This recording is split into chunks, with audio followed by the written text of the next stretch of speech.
আসসালামু আলাইকুম রহমতুল্লাহি ওবারাকাতু। আমার যুবক ভাইরা, মুসলমান ভাইরা, আমরা আল্লাহর কাছ থেকে মনে করি লুকিয়ে যাব। যেখানেই লুকাই না কেন আল্লাহ রাব্বুল আলামিন কিন্তু আমাদেরকে দেখতে পাবে। কেন? কেননা আল্লাহ রাব্বুল আলামিন সৃষ্টি কিন্তু সব কিছুই আল্লাহ রাব্বুল আলামিন সৃষ্টি করেছেন। পৃথিবীতে যা কিছুই আপনারা দেখতে পেয়েছেন সব কিছু আল্লাহ রাব্বুল আলামিন সৃষ্টি করেছেন। সেই ক্ষেত্রে আমরা যদি কোথাও লুকাই আমাদের বোকামির কারণ হবে। কেননা আমরা ভাবি আমরা লুকিয়ে গেলে ভালো দেখতে পাবে না। না ভাইয়া না, যদি আপনারা ঘরের দরজা জানলা সব কিছু যদি বন্ধ করে দেন তাও আল্লাহ রাব্বুল আলামিন কিন্তু দেখতে পাবেন। আমাদের সকলের নাম আল্লাহ জানেন, আল্লাহর নবী জানে ভাইয়া।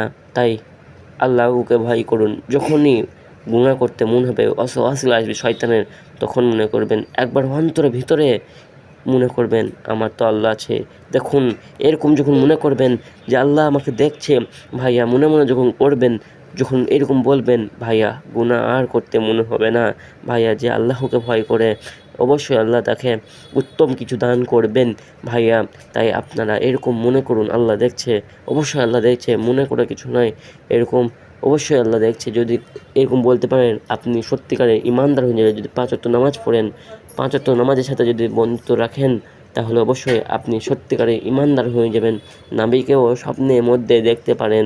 আমাদের সকলকে আল্লাহ রাব্বুল আলামিন তৌফিক দান করুন যেন তেনার হাবিবকে, রাসূলুল্লাহকে যেন দেখতে পাই স্বপ্নের মধ্যে। সেই তৌফিক আল্লাহ সকলকে দান করুক। সকলেই বলেন আল্লাহু আমিন, আমিন সুম্মা আমিন।